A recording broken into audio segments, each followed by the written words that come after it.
Cheating unfortunately exists in the Pokemon trading card game. In today's video, I'm going to use my experience of playing the Pokemon trading card game for over 8 years to give you some tips and tricks on how to avoid getting cheated against. So there are 4 main ways that cheating occurs in the Pokemon trading card game: stacking, palming, marking, and bribing. Stacking is where you, usually on deck searches, your opponent will intentionally put a card in a certain place and then not sufficiently randomize their deck in order to draw that card. You'll see like this either with cut stacking, where your opponent will like put their deck with like a groove in it, so you will cut it right in that spot and put it to the top, or sometimes they'll just put it straight up at the top of their deck and just hope that you don't cut it. Palming is where your opponent takes a card illegally, usually out of the discard pile, and puts it into their hand.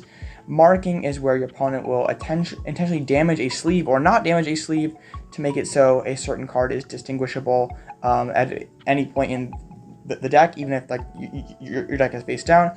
And bribing is pretty self-explanatory. It is where you would just give this other person money and they would scoop to you. So now we're going to go over a few tips and tricks to avoid getting screwed over yourself. So the first thing is, cheaters really like to play fast.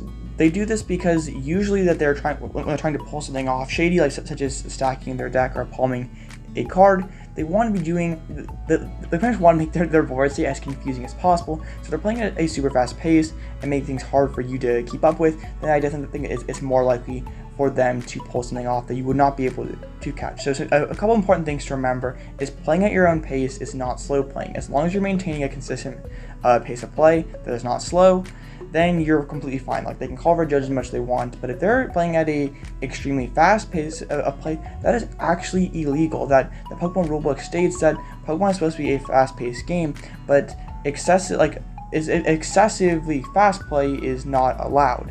So I'm not saying rule shark your opponent as soon as they start playing fast, call over a judge. You can give them a simple warning like, please slow down. You're playing too quick. It's hard for me to keep up with what you're doing. And if they do not slow down, then you could consider calling over a judge. But just to keep in mind, cheaters like to play fast. Unfortunately, stacking reared its ugly head again at the Bogota Regional Championships, so now we have to discuss how to prevent stacking. So we're going to go over 2 ways that your opponent might try to stack, and the first one is if they would try to stack your deck. I was sort of unaware of this technique until I saw it pulled off on the stream at the Bogota special event, but when you shuffle your deck at any point in the game, your opponent has the option to cut it, like split it into 2 piles and then put them in a different order. They can tap the deck, which simply means do nothing, and they can choose to shuffle the deck. And the way that they will stack your own deck is they will look at the bottom card, and if they notice it is like a completely unplayable card, just a resource that will not help you, they will flick that card to the top of your deck, and they will never change the top card. Usually it's like mass shuffling to keep changing the bottom card, and they'll flick a few bad cards to the top of the deck, and then when they're done shuffling, they'll hand it over to you, and then you will draw your very poor hand, and you will probably lose the game because you bricked out. So what you can do here is, actually after your opponent's done shuffling your own deck, you can cut your own deck back, and your opponent then cannot interact with the deck anymore. That cut is final, and nothing else can be done. So if you're concerned that your opponent is messing with your deck, manipulating it in some way, you can cut your deck, or just you can do that all the time anyway, and then it's always better to be safe than sorry. And then if you notice that your opponent is just being fishy with their deck, they're making some like weird shuffles, not randomizing the top card, then just general rule of thumb, just always shuffle your opponent's deck. If your opponent will sometimes just be insufficiently randomizing, sometimes they're actually doing things maliciously, just always shuffle their deck. I think it's just a great rule to have. It just avoids a lot of potential headache later on. Not saying it's impossible to stack your deck even if your opponent shuffles. Some people are just really good and can track where their stacked card was, especially if it is marked, but just to be safe, always shuffle your opponent's deck. Marking cards is definitely kind of weird, because again, sometimes it seems that like judges are a bit subjective with when they choose to enforce the rule. Sometimes it seems like there's blatantly someone who's marking their card and they get away with it. Other times it just seems like a judge is like sort of like showing off their power by DQing someone. It's hard to tell, just because Twitlongers on social media don't always they usually have some missing information. But just to try to avoid this situation happening to yourself, try to re-sleeve your cards evenly. And what I mean by this is, usually you'll have cards that see more play, like just being dropped down more than other cards. Like, for example, if you have a Pokemon you're searching for every game, an energy card you're always slapping down, or a tool card you're always slapping down, that that card will likely be more damaged or bent than, let's just say, like your stadium card, you're dropping down one game and that's it for it. So if like, say for example, you're playing a Mew deck and both your 4 Steel Stones are a bit worn because they've been slammed down and they're just the sleeves are just a bit more worn.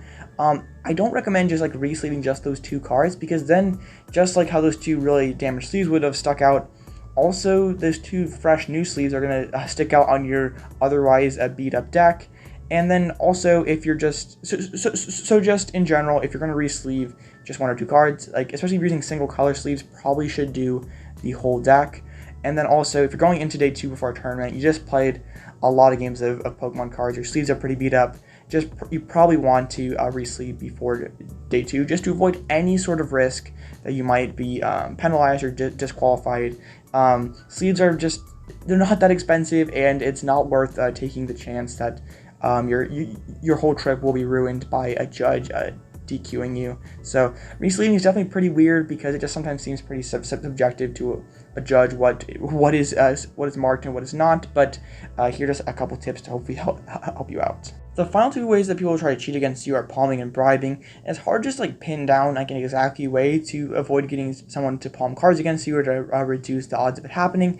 Just as long as you're paying attention to the board state of the game, always making sure how many cards your opponent has in their hand, what's been played, what's in the discard pile, you should be fine. Bribing is a bit of a weird one too, because you rarely ever see it happen, and after a couple mainstream controversies, like former world champion Ihor Costa was actually temporarily banned due to bribing, and also, believe it or not, Pablo Meza, aka Tablemon, also was previously banned for bribing too. But it's just like something that does not happen very often. But if someone ever asks you like, hey, I'll give you my packs, or hey, I'll give you money, then I just always instantly call a judge. The reason why people do this is because if they're trying to make top 8, they're trying to make they're just trying to make top cut, and they can afford to give the money from the regional or international or whatever, because they're fighting for stipends, and then those are going to be a lot more money than just say your top 8 earnings from a regional.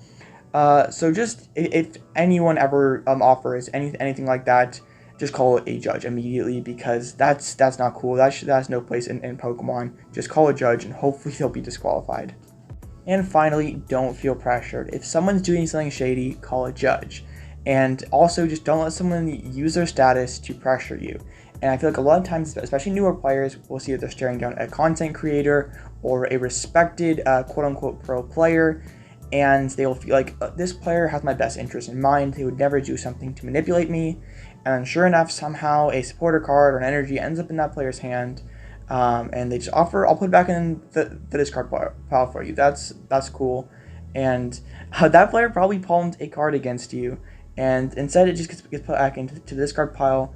And they do this because they just presume that you're not knowledgeable, or they don't know they don't think that you know what you're looking for, and they also feel like that they can manipulate you by using their status. Like, oh, you can trust me. I'm a respected member of the community. Just remember that not everyone has your best interests at heart, and if you ever see something shady like this happen, call a judge. Even if it's something that seems like an accident, the worst a judge can say is just move along. Nothing happened here. That just don't resolve things by yourself. Like, maybe at like Elite Challenge or pre-release, okay, go ahead. This is much more laid back events, but this video is mainly more targeting like higher stakes, bigger events.